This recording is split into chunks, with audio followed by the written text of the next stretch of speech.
Doesn't matter if you have one ass cheek and three toes. I will beat your ass.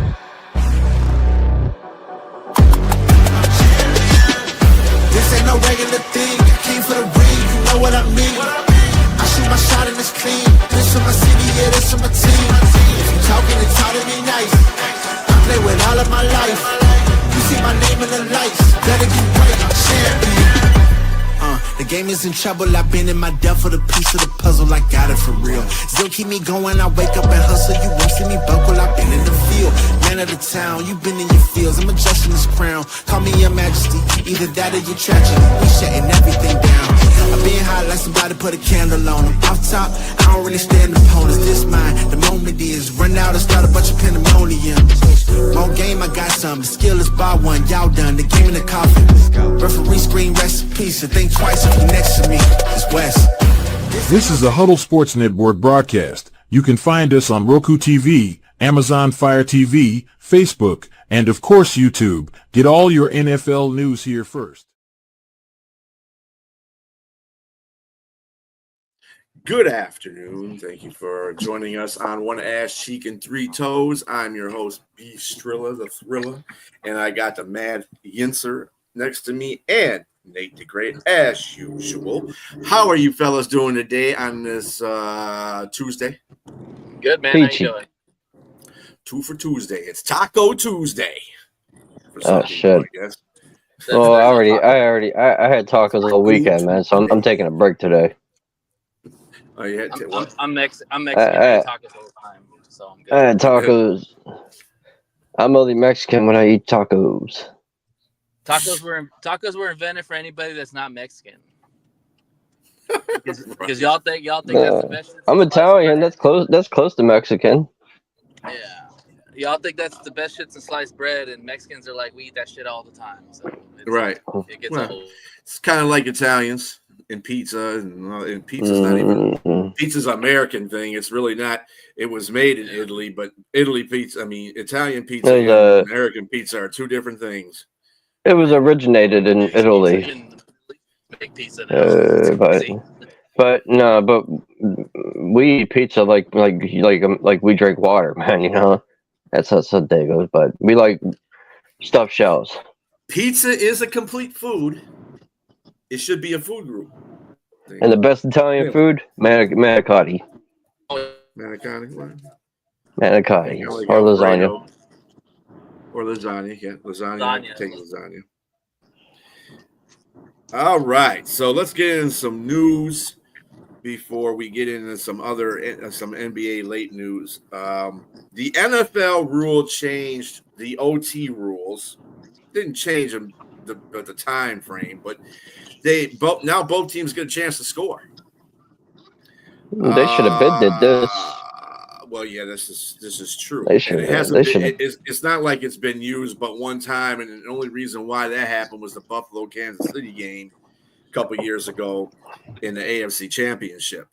And if Buffalo had a chance to score, then they would have probably tied. I mean, you're going to keep going back and forth with this. It's just going to keep happening. If you're a good enough team, to me, sudden death overtime is still, traditional to me. I don't want to play with college rules. I don't. Yeah, I want to play. That's the game. If your ass can't stop anybody on defense, then you don't have no right deserving to win the game. That's all I got to say. That's the game where everybody thought the league was trying to. No, go ahead, man. Go ahead, Nate. I think the casual fan looks at it more as like you want it, like if you're watching a good game and it goes to overtime and you see one team go down the field and score, and win it, you're like, okay, let's see what the other team's gonna do. Like I just think it's good for football. It's good to see, everybody should get a chance to play it out. Now, I this is what I think, and they didn't do this. I would have said, okay, both teams get a possession, and after that possession, if both teams score a touchdown, then it should go to sudden death. Because I don't want to watch a whole quarter if neither team's going to score a freaking touchdown all quarter, whatever, don't score. So that would be my only tweaking of that. I would have liked to have seen that. But Well, I'm the okay. reason why they did that, right? Because they've taken so much away from the defense. Of course, it's going to be easier for the offense to go up and down the field to score. Sure. And they're tweaking it because of that. They already know their fallacies of lies that they have right now. So right. that's what the reason why they're going to do it. That has nothing to. If this was 30 years ago, that wouldn't even be a rule. It wouldn't be a rule. Honestly, I would love to see him go to the college football rules, especially the new ones now, where you put it at the 25-yard line, and if both teams get touchdowns, then you go 2-point conversions. I think that would make fun. That would be a fun aspect for the NFL to go, and I hope that at some point I think they will, because that is a fun thing to watch in college football. Like, you put them on the 25-yard line, and they have to get 2-point conversions. Like, man, that's exciting. Well, I mean, again, no defensive rules. So it's something that's gonna continue on until somebody. Like I said, sudden death is the best way to decide the game, because they can go up and down the field all day. Yeah. That's what's going to happen, and because it's got no defensive rules. Either put back the defensive rules in there and go to sudden death, or keep it the way it is, and we can watch 10 hours of fucking football. And realistically, the only defensive rule they have is if the defense gets a turnover, then the other team then it becomes sudden death. That's the only right. difference. Yeah. Well, I get it. Well, and then they also expand the league's replay assist system, which they need to do anyway. Yeah. These referees, they either need to be going back to school to learn their trade, or they need to pay them more, or something. They need to do what I think that would be. Yeah. I think that would be just as useless as the time they said they would review pass interference calls. Yeah, but none of them. None of them got overturned, and they were clearly PI. You did that many times. Yeah. So I think they should do what the UFL does. Yeah, they should do what the UFL does. Have a command center and literally go to the center and literally review it. Like hockey. Hockey does that. They're not seen right. Yeah, when there's a call on hockey, they go to Toronto. I don't know. And so does the NBA, and the NBA does too. Like, why can't the NFL do that? Like, come on, you're $1 billion. So the other two rules that have been put in, not approved, was the illegal contact rule that the Lions submitted. I didn't think that was going to get approved anyway. And it really, to tell you the truth, it doesn't. It doesn't happen. It doesn't happen as much as people think it does. I think it's just noticeable in some games, and that's the reason why that rule wasn't implemented by the Lions, especially for their detriment.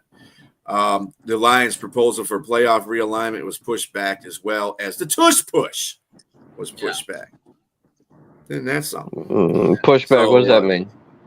It means it was pushed back to a later date for vote. The tush push was had the league divided. I'm all for the tush push going because. Yeah, I mean, I wonder how many.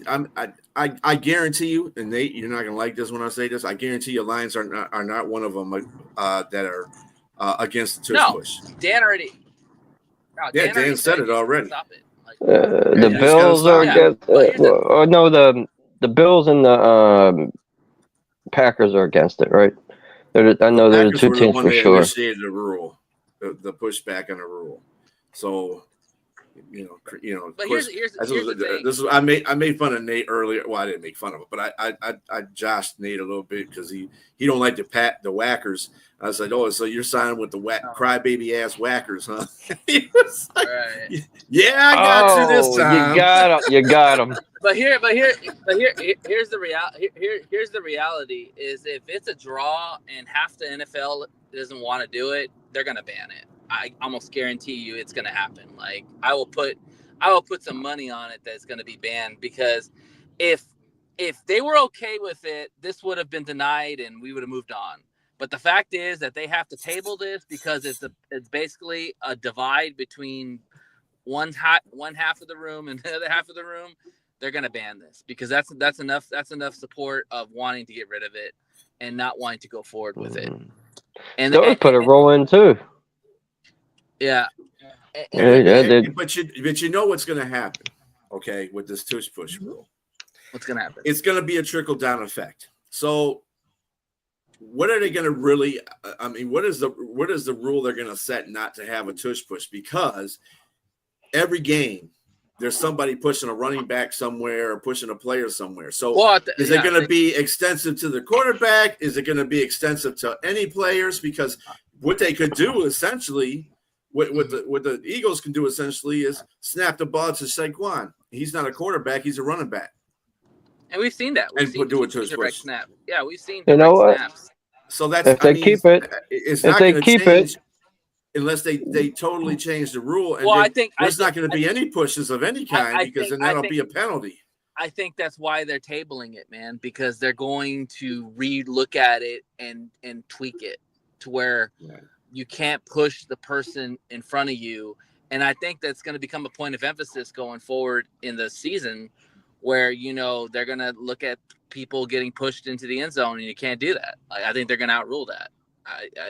I'm just waiting on it to happen. I guarantee you. Like, this is why they tabled it, because they're going to rewrite it and probably tweak some stuff. And, they're going to outlaw pushing, which I think they should. You should not be able to push the person into the end zone at all. It's OP, and I don't care for Eagles, so fuck them. Yeah. I think this is the same thing that's going on with the Lions' proposal for the playoff realignment. I think that's a legitimate thing that they're looking at. I mean, like I said, and the NHL and the NBA do it. So it's and people are going to complain. Oh, well, they deserve to win the division, so they deserve to be in a play. No, if you're 7-9 and you suck, and your rest of your division sucks, no, you don't deserve it. Well, nobody wants to see a 79. Nobody deserves a 7. You deserve the playoffs. You don't deserve it's a home game. Yeah, I agree. Well, no. If your record is not in a playoff, if it's not up there to make the playoffs, then no, you don't deserve it. Win some games. Don't worry about winning the division. Whoa, time out. If you win the division, you deserve to make the playoffs. That's what I'm saying. I'm not saying I don't care about the record. If you win your division, you are deserving of making the playoffs. Now, the only thing is that you're not deserving. I mean, can't do that. In the NHL, they don't do that. You could be a messed up team. It doesn't matter. And they don't have that point. It doesn't matter. Yeah. That's your division. It doesn't matter. But it doesn't matter. If you suck, you suck. You shouldn't be representing the division and you suck. They won their division. They should be able to get the playoffs. It don't make a difference. I just say they can't host the playoffs. The best teams should be in the playoffs, not the crappy teams. But that's not what the Lions are proposing. They're proposing the fact is that division winner playoffs. The only thing is that they won't be able to host the playoff game. That's what they're proposing. Because if you look at last year, they hosted the playoff game. They should not have had to go to the Rams or Arizona, wherever. So that's what they're proposing. Division winners will still make the playoffs. Well, I think the best team should be in the playoffs. That's how I look at it. I don't care about divisions. Well, I mean divisions are good most for of them are. Most of them are, but yeah, most of them are. But I mean, you go down the seedings a lot. I mean, look at the NBA. Even the NBA has that problem. That's why they're the play-in now. Because you've got teams that are in the play-in that probably don't have a 500 record. You know? I just got a new sub. But they're vying to get What's that mean, Matt? I don't know what you mean by that, Matt. You just got a new sub. So, I mean, some of these rule changes, I'm kind of the expanded league replay assist is probably a good one to go. The both team. I just got to see how these, and they also are going to go forward with the kickoff. The kickoff thing too. So yeah. Now we're going to move a little bit of baseball here. Torpedo bats. Is it good for the game? Because according to Rule 3.02, it cannot be the bat cannot be 2.61 inches in diameter. or more than 2.61 in diameter or 42 inches in length, and the bat is that regulatory. So I mean, for the Yankees, so they're making a big deal out of it. But they have scored a lot of runs in the last 3 games. Of course, they're it the was against Yankees. Milwaukee. They're the Yankees, man. The Yankees always are known to hit home runs. Plus, they look at where they play. They play in a hitter's ballpark. And the reality is that other teams have used the torpedo bats and hadn't had that success. The Yankees just have better hitters, man. Their problem is pitching. Their problem's always been pitching. They've always had hitters, but they don't have pitching, and they lose their best pitcher. So I think that was Milwaukee's problem, to tell you the truth. I don't think it was necessarily the bats of the Yankees. I think the pitching problem for the what's the problem? What's the size of a torpedo bat? It's the same bat. Well, no, it's the same bat. It's just the barrel is. It looks like a overturned bowling pin. That's basically what it looks like. And it's not. And let's set the record straight. It's not illegal. It's not. No, if it's above nobody said it was. The MLB rule is 3.02 inches around. It was illegal. That's what people just don't like it, because it's a change and they think that the Yankees are getting an advantage by it. You know, it's just hating folks. That's all there is to it. So I don't know. But anyway. And by the way, Matt Henry's a Chicago Bear fan, and he's a pretty decent guy too. Matt, you are welcome to come on our show on Sunday at 4 p.m. Eastern Standard Time to represent your Chicago Bears. So I think the torpedo bats look cool. Oh, we lost Nate. Yep, Nasty Nate. We lost Nasty Nate. Yeah, the torpedo bats ain't bad. I mean, it's kind of like the tush push. I mean, if there's nothing illegal about it, you just gotta know how to pitch. That's all. I mean, I don't see any problem with the torpedo bats. I just don't. It's just something so somebody can say, "Oh, the Yankees are cheating." Hey, I don't like the Yankees. I don't give a damn about their torpedo bats. I don't like the Yankees. I can't stand the Yankees. Normally, people that don't like the Yankees always think they cheat, or the league benefits to them. So you know what this bats is comparison to? It's comparison to the gloves that the NFL receivers wear. Like, there was some argument that the NFL receivers wear some of these special gloves that help them catch the ball or make these acrobatic catches. And there's no facts behind it, but people were uproar about that. It's the same thing with the bats. It's just something that, hey, one team advantage over the other, and they think it should outlaw it. They probably will outlaw it, I'm pretty sure. But I mean, that's to all. be fair, though, the gloves do have a tacky coating on it, and it's just enough to be under NFL regulations. So, I mean, anything that you can do to a point to help you better yourself or better the game or better your win total on the team, it is. Back in the day, the NFL had Stickum. They let them have Stickum on there. It's crazy that they would even allow that. Yeah. You good, buddy? You see the Stickum on the player's hands. It looked like they jacked off a horse. Well, I don't know if it's the replacements. Yeah, it looked just like that, man. Like, I remember back in the day, I seen a player with his hands are all shiny. I'm like, is that sweat? And my brother was like, no, he's wearing Stickum. Yeah. And it literally looked like he jerked off a horse. Yeah, and anything to give a competitive advantage, people always turn their heads. That's why the tush push is probably going to be outlawed, because it gives competitive advantage to one team, and when that team is converting 86, let's say that again, 86% of their third downs on that play, that's going to be outlawed, because that's almost a guaranteed first down every time. That's insane. That is freaking insane. 86%. Tush push on first down and third and fourth down. Yeah. I think the tush push should go. If they regulate it, they should regulate it to goal line stands instead of first and fourth downs and stuff like that. I don't know how they're going to do it, to tell you the truth. I don't really care because it doesn't bother me like it bothers some people. It don't bother me like that because you just got to stop it. That's all there is to it. It's just like any play that any other team develops. But how do you stop it? How about instead of outlawing it? Oh, it's been stopped before quite a few times. How about instead of outlawing it? You let the team get an extra defender against it. Fuck it. No, but here's the thing. Yeah, it's been stopped like what, 10% of the time? I just gave you the stat. 86% of the time, the Eagles have converted on that play. Well, that's also including first and fourth downs. That's not including just touchdowns. I've seen them stopped on the goal line plenty of times. Third and fourth. I haven't seen them stopped too many times on the first. The fourth and ones, I haven't seen them stopped too many times on those. Or if it's a 1 yard play, even on 3rd and 1, I haven't seen them get stopped. But on a goal line, I have seen them get stopped a percentage of the time. Yeah. So it's like some of these teams will wait until that time comes, and when they're on a goal line, then that's when they put forth all their effort and stop them from trying to score. Yeah. But at that point, I mean, you're at the doorstep.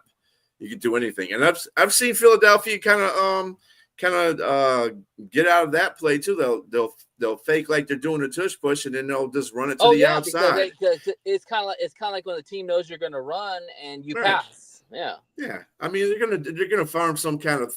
If they stop the tush push rule, then they're going to find some other way to do it. You just got to be able to you just got to stop shit. That's all there is to it. In the NFL, that's what it's gone to. And like I said, it's a little more difficult because of the fact that your defense is limited. Yeah. So you can't do something. And you've got all that force going against your defense. You're not pushing guys in front of the D line. You know, you're like that's what the devil wants. The devil that's named Goodell, that's what he wants. He wants offense because that's going to bring in money. You know, they want to be making hand over fist money. So that's just the way to it. It's a business. If he wants offense, he favor the tush push. Oh, I'm sure he is. But he doesn't. He's not. He breaks the vote tie. That's about it. He can't do anything but listen to what the chair people say.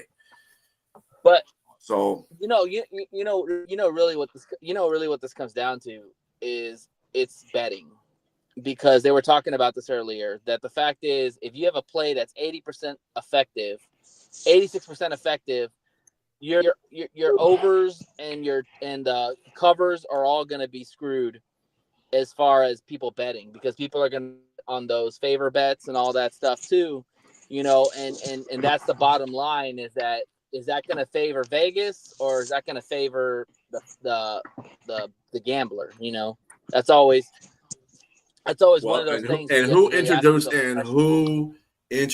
that into the NFL? That was Goodell. He was the one that put that in there. So that's the reason why he this is about money. It ain't about nothing else. Nobody cares. You know, not about wins or being fair or any of that kind of stuff. It's about the money. And that's the reason why he's trying to expand to every freaking country in the world on football right now, which, you know, it's good to be an ambassador for it, but to put teams in these countries, no. I'm sorry. I'm not going for that one. Nope. Yesterday, as well, we'll get into some more chat here. Let me bring up yesterday's score in the MLB just real quick. The Tigers won their first game. They beat the Mariners 9-6. That was freaking weird. But the Royals beat the Milwaukee Brewers again, 11-1. Milwaukee has given up like 40 20, 30, almost 50 points in the last 3 or 4 games, man. Damn. Milwaukee has got no pitching. The Minnesota Twins got blanked by the Chicago White Sox. And let's see. And of course, Nate's Boston Red Sox lost to the Baltimore Orioles 8-5. Yeah. We're in the same boat. Nate. We only got one win, man. We got to stop this shit. We got to stop it. Whoa. We only got one win, too. I'm getting to that. Philadelphia's beat Colorado 6-1. The Mets beat the Marlins 10-4. Cincinnati Reds beat the Rangers 14-3. And the Rays beat Pittsburgh 6-1. There you go, Robbie. And you only got one win too? Oh man. Yeah, we suck. We all suck. Toronto beat the Nationals 5-2. The Angels beat the Cards 5-4 in 10 innings. San Francisco beat Houston 7-2. The Guardians lost to the Padres. Man, the Padres, man, they're up there with the Dodgers right now. They're trying to keep pace with them boys. I'm switching to the Dodgers. The Dodgers beat the Braves 6-1. That was a team that's supposed to be giving them some trouble. The Padres beat the Guardians 7-2, and the Chicago Cubs from the other side of Chicago beat the Athletics 18-3. You know what? Who's playing football in the beginning of the season? That's what I want to know. These scores are ludicrous, man. And they're talking about the Yankees torpedo bats, but Jesus. Yeah, offense has been a big time in this season, but it's kind of funny because offense has been down lately in baseball because of the pitching. So now that's another reason why these bats, I think they came out too, because the pitching was really dominating baseball until these hitters and bats came out, and now they're kind of leveling the playing field. Mm-hmm. Yep, and we play the Yankees after this series. Well, I mean, it's not really leveling the playing field because the bats are still legal. You're right. It's the people who hit. It's the people who pitch and the people who hit. If you don't get good pitching, looks like Milwaukee doesn't, because they've been getting tore up from the floor up since they started the season. It's got nothing to do with the bats. It's just got to do with the pitching for them.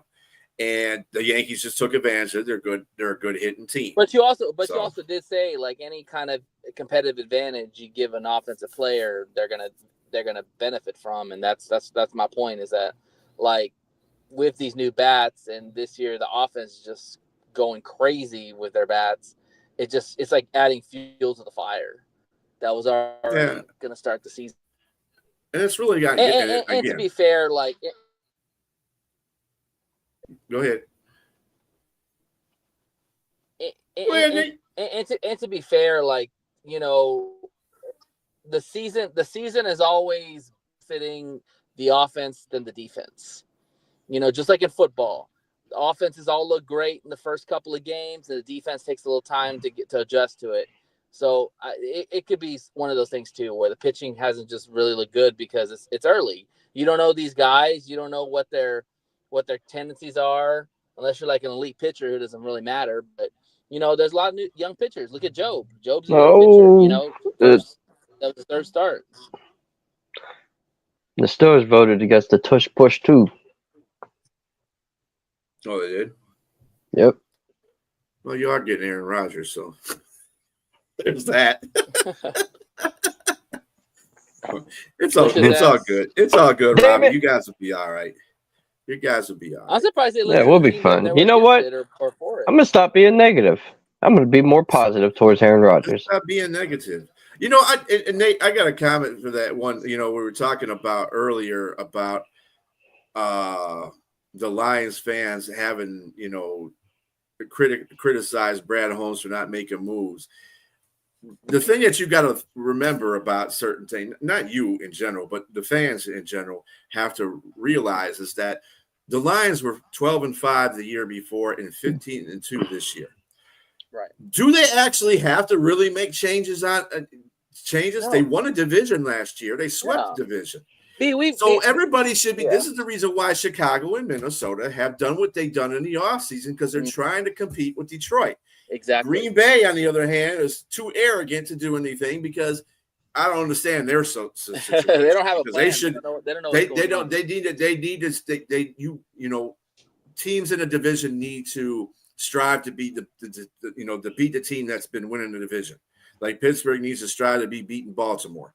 And everybody in that division, just like Green Bay and Minnesota and Chicago. And Chicago, to their detriment, they've done a very good job of getting free agents and stuff like that. And shoring it up.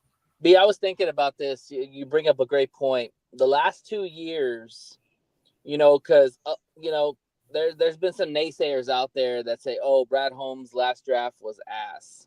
I don't say it was ass. I say it was more. It can't be ass. You can't. This is in it, and this is what I heard on another show that the drafts were in fact, we commented on the same post about that situation. Mr. John, I don't know what the hell I'm talking about. Dorn was talking about. Right. They're saying, "Oh, their draft picks were janky." Well, I said, first of all, you had a 6th round pick starting a fucking football game at a guard position. Here's the thing that people don't understand, and this is why there's a lot of people out there that I think are just cynics about the Lions because of whatever the Lions have done in the past. They live in that PTSD mode. But here's the thing. The reality is that the reason why this last draft was not a sexy draft to some standards was for two reasons. A, the Lions, this is the first time Brad Holmes was drafting late in the draft. We can all agree on that.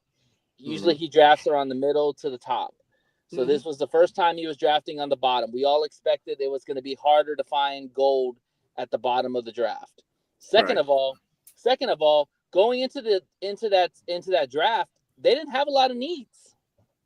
They had addressed a lot of that through free agency, and their overall roster build, they didn't have a lot of starting positions. And I told people that, like, listen, Brad Holmes is not looking for a lot of starters in this draft. He's probably looking for more draft and development players like Manu, like players like Sion Vaki, dudes like Hendon Hooker. Those are development guys for certain positions.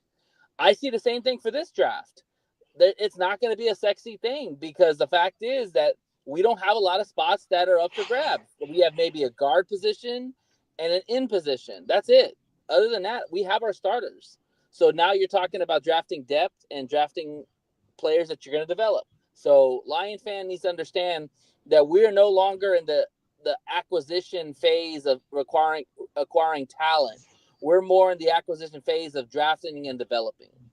That is the mantra going forward with this Lions team is drafting and developing, period. I would agree with you to that extent, except last year we did have a need, and it was that corner, and they addressed that in the first 2 rounds of the draft. So that's fine. But everybody else behind that, exactly. After everybody at that point, it was just backup, and that's what we're going to probably do this year. You're correct about that. Maybe get a defensive end that, and as I keep going through this and looking at the whole situation, I mean, I wouldn't be surprised if Brad just stays where he's at or gives up a couple draft picks just to get draft picks for next year. I wouldn't be surprised at that either. I've never seen him to do that, but it could happen. There's so much, and this is the reason why it kills me when our division fans are tripping about it. Oh, the Lions and the draft isn't great and all that. I said, we don't need a draft body because we got starters, unlike your teams that need to have that depth. Now everybody's drafting. Now everybody's getting free agents and draft picks because now it's let's see what the Lions are doing, and they just don't. Right. And everybody's trying to catch up to us. Everybody else's division, and I can't speak for Robbie's division, but everybody else's division don't have it as hard as the Lions do in their division because once the Lions start succeeding, people just cannot stand that narrative that the Lions are a great team and they're better than their team because they're so arrogant to believe that the Lions suck that bad that they need to be at the bottom of the basement all the time. And this makes me laugh because when I hear all these shows, I start to get kind of, it's just like this whole thing we're arguing about golf. And you don't like golf. That's because you don't like the Lions. That's fine. I understand that. But I hate Chicago.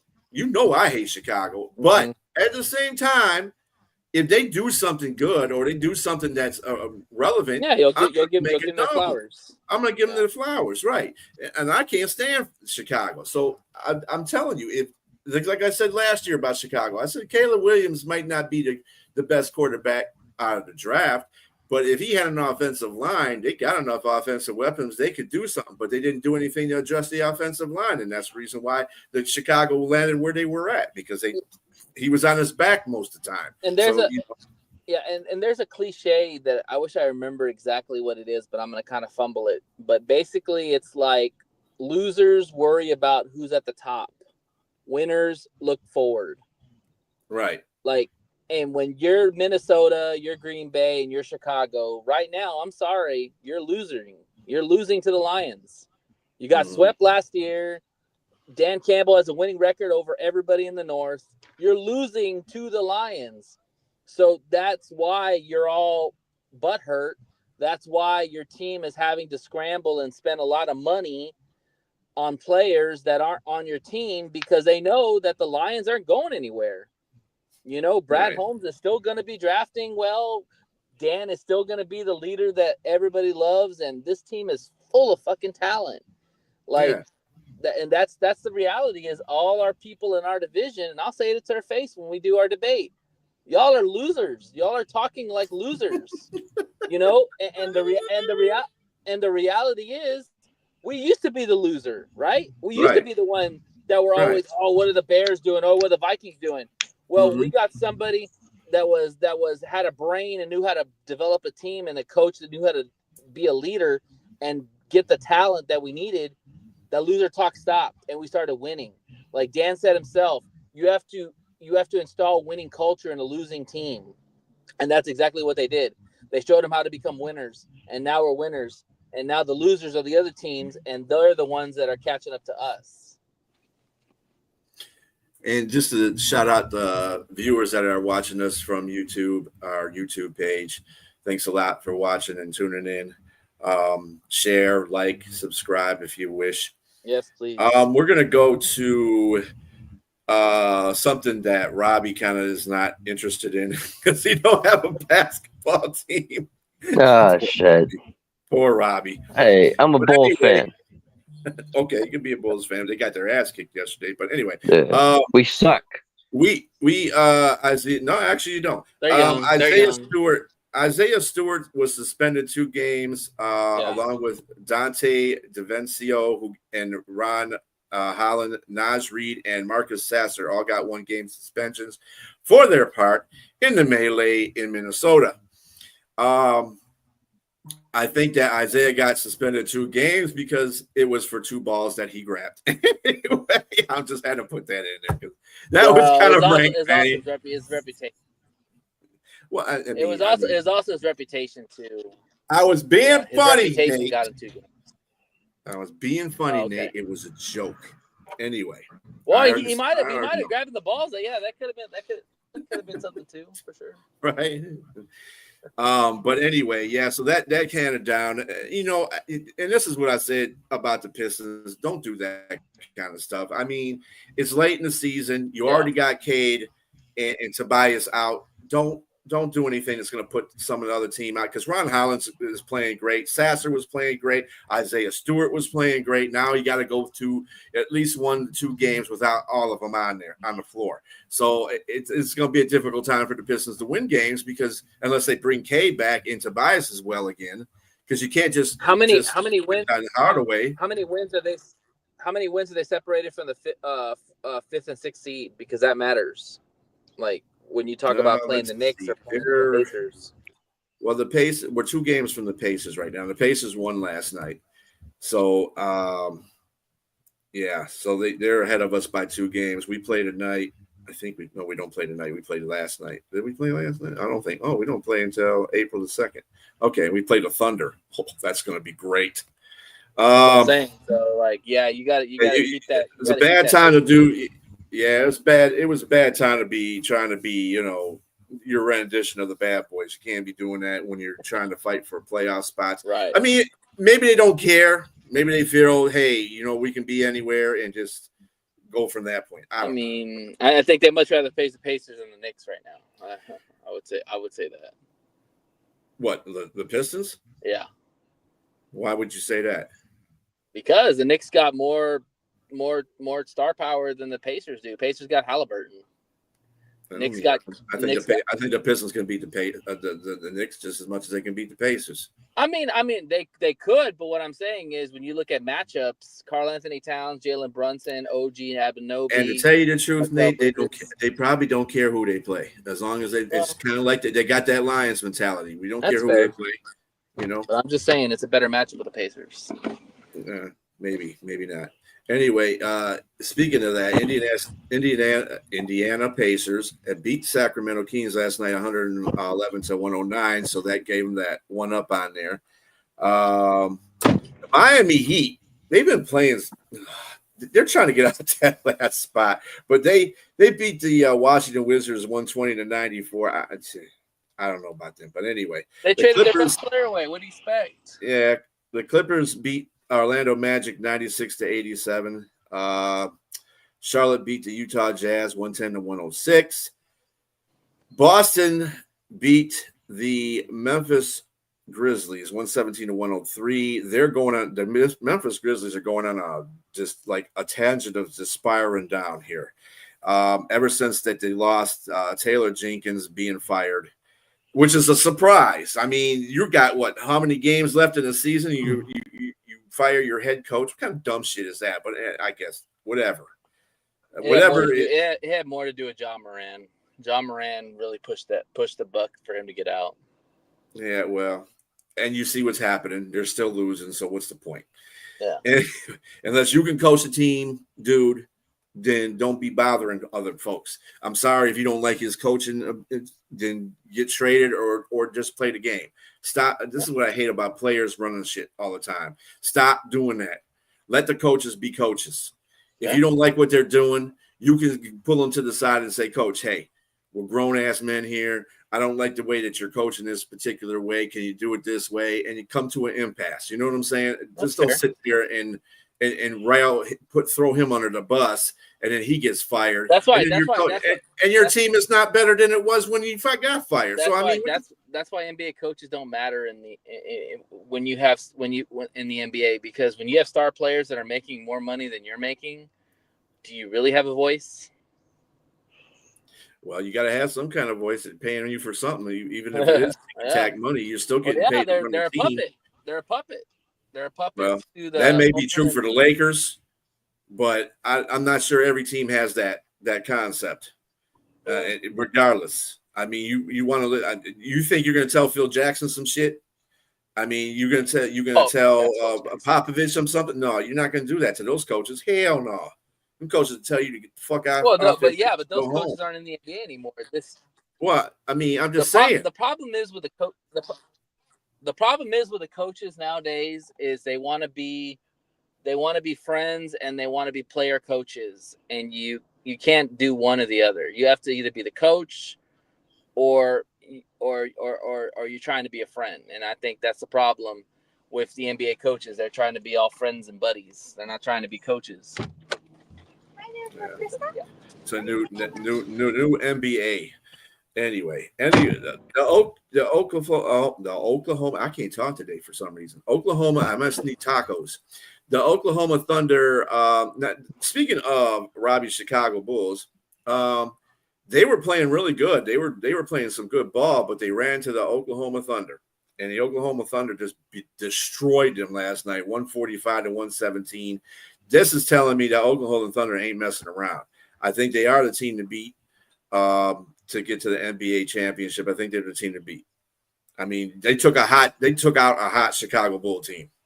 Granted, they were at home, but still. The Brooklyn Nets beat the Dallas Mavericks, like that's something new. The Lakers beat Houston on LeBron. LeBron rectified himself yesterday by getting a block shot that would have tied the game. And I think you've seen in the highlights there. And the Lakers went on to win 104-98 and took sole possession of fourth place in the conference, for the playoffs. The Pelicans shut down Zion, like that's any news either, and McCollum for the rest of the season. Like Zion is like, that's no news. He gets shut down usually about the middle of the season. I don't know what's going on with that dude. He needs to really work on his injuries. I don't know. but the Pelicans, I know they're getting tired of this with him. All these injuries that keep putting him out. And I know they want to keep him because he is an extraordinary player when he's healthy. But again, best ability is your best ability. So I can't see it. Other than that, let's see. As the standings are, right now we have Milwaukee playing the New York Knicks in the Eastern Conference. The Pistons are playing the Pacers 5-4. And in the play-in, we have the Chicago Bulls playing the Miami Heat, Orlando Magic playing the Hawks. That'll be your 10-9, 8-7 seed to get to play the number 1 seed, Cleveland Cavaliers, who are not playing well lately, and the Boston Celtics, who are playing well and may even take that spot. They're only 4 games out of first. I don't think there were how many games we got left here. 75, 7 games left. 7 games left, and they're 4 games out of first. So it depends on how Cleveland does and how Boston does in these next 7 games. They could take. Oh yeah, that's crazy, man. Nobody thought that Boston would even sniff the first overall seed the way Cleveland was playing. But yeah, they've kind of tailed. All it takes is a streak. That's all it takes. Either a streak of somebody losing, a streak of somebody winning. At the same time, Boston was winning, had a winning streak, and Cleveland had a losing streak. So that's what. I mean, it really doesn't matter, honestly, because that the NBA is whoever gets the top 4 seeds gets a home series. Right. Mm-hmm. And those 2 teams will still be playing for the championship if they can make it all the way. So the Oklahoma Thunder are number 1, and the Houston Rockets are number 2 still. The number 3 seed Denver Nuggets will be hosting the 6th seeded Golden State Warriors. The number 4 LA Lakers will be hosting the number 5 Memphis Grizzlies. I think that's a far gone conclusion. That'll be a short series, if that happens. 7 seed Mavericks will be playing the Timberwolves. Damn, Minnesota. The number 7 Minnesota Timberwolves will be playing the number 8 LA Clippers. And the number 9 Dallas Mavericks will be playing the number 10 Sacramento Kings as it stands in the playoffs right now. Let's see. So we only got like about 7 games to go. It's starting to come down to crunch time. The Pelicans and the Jazz have been eliminated in the Western Conference and in the Eastern Conference. The Brooklyn Nets, the Philadelphia 76ers, the Charlotte Hornets, and the Washington Wizards have been eliminated as well. So those are going to be the lottery guys that we're seeing. Do you have anything further on the NBA, Nate? Is Nate with us? Nate Dog. Nasty Nate. Nasty Nate. Can you hear me, y'all? I can hear you now. Nate taking a shit. Nah, I don't know what the hell. Not on company time. 5G my ass. What carrier you have? Well, do you have a question? No, I was just asking if you had anything to add to the NBA.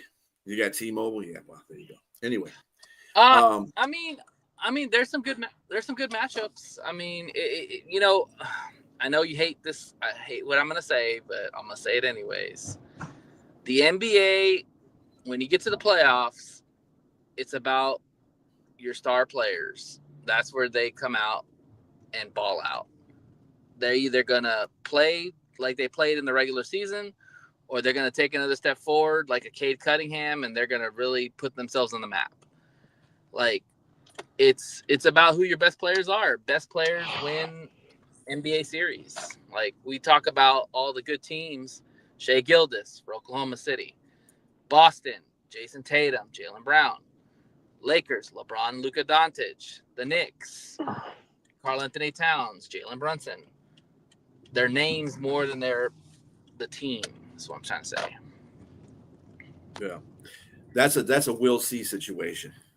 I'm not in the belief of that because you're going to have big name players anyway. Every team in the playoffs have big name players. So I mean, to your detriment, yes, that's true to a fact.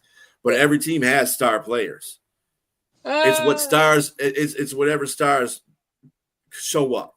That's what it is. Well, that too. If your stars ain't showing up, then it's not.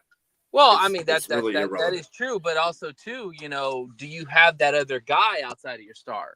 A lot of these teams don't. They have your average, decent players, but in the big games, are they going to be able to step up? Like we talk about with Detroit, we know Cade Cunningham's going to be there. He's a star player. But who's going to be after Cade? Is it going to be Jalen Duran? Is it going to be Tobias Harris? Is it going to be? And again, as I said to you before, it doesn't necessarily matter who else they got. If everybody can come off that bench and score, it doesn't make a difference. Everybody's that second player. But it does in the big if the games are close. That's what I'm saying, B. Like in those games, if they got a deep bench, players. If they got a deep bench, yeah, that may be true.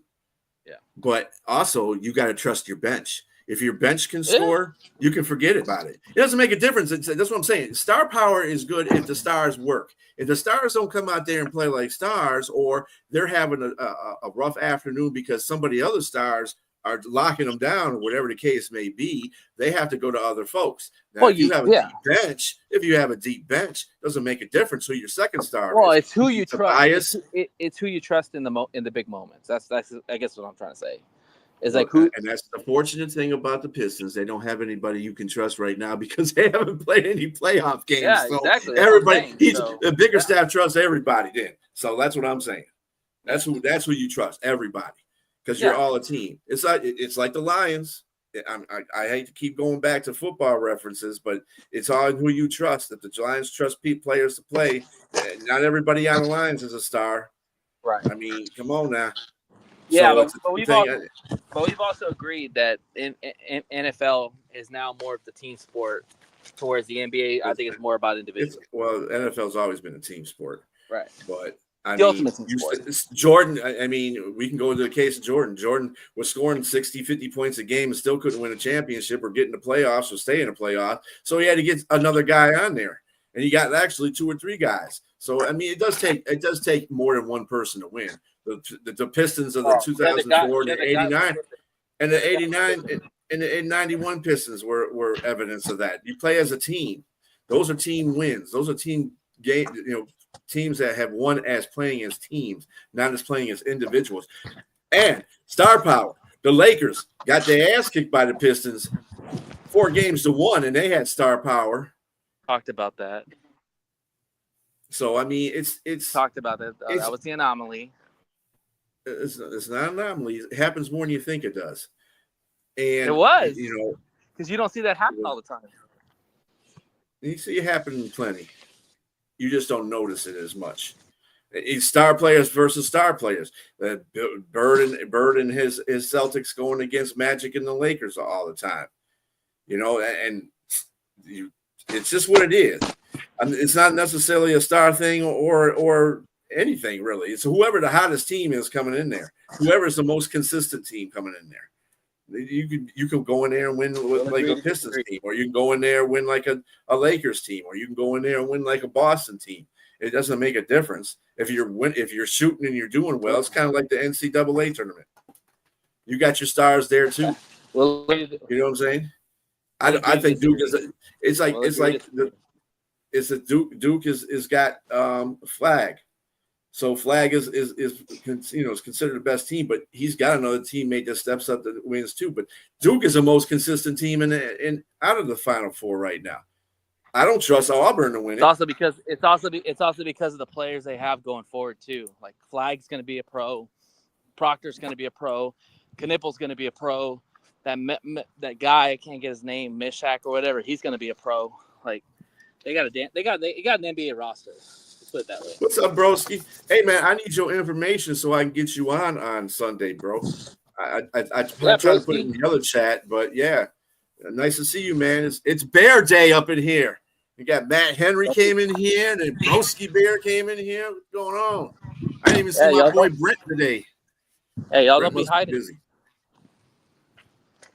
Don't be hiding on Sunday. I don't think they're gonna hide. But Bring anyway, the juice. so Jerry Jones says that Parsons' contract situation is not urgent at all.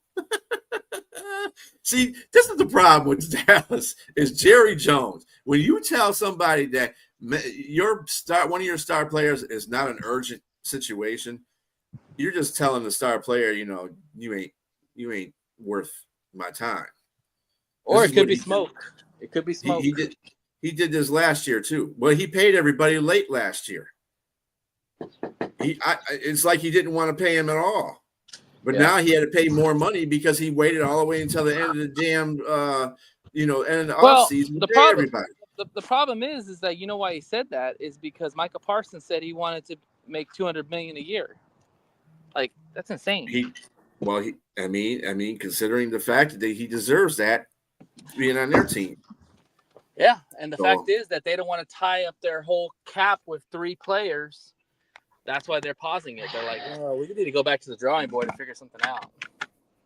I got you, broski. I'll do that for you, brother. I think it's kind of a smoke screen. I think they're about to pay him, but that's just me. But they might not. They might not want to put 3 players as most of their cap. They actually might try to make a smart move. And speaking of which, that 49ers and Brock Purdy are not far apart on a long-term deal. This ought to be interesting. I want to see how they're far apart. Are not far apart on a long-term deal. But I want to see what they pay him because this really intrigues me. Yeah. I already want $55 million. Now, let me tell you something. I was going over stats because I was kind of frustrated about this golf situation. But you know something? When I was looking at Purdy's numbers, they aren't bad. He was 3rd in the NFL last year in passing yards. Yeah. He was 1st in passing yard average. I mean, he had 11 touchdowns. He was pretty solid. He's been a pretty solid quarterback. I mean, you can compare him to Goff because they both have to have the same things around him. Yeah. But you still got to work out. You still have to play.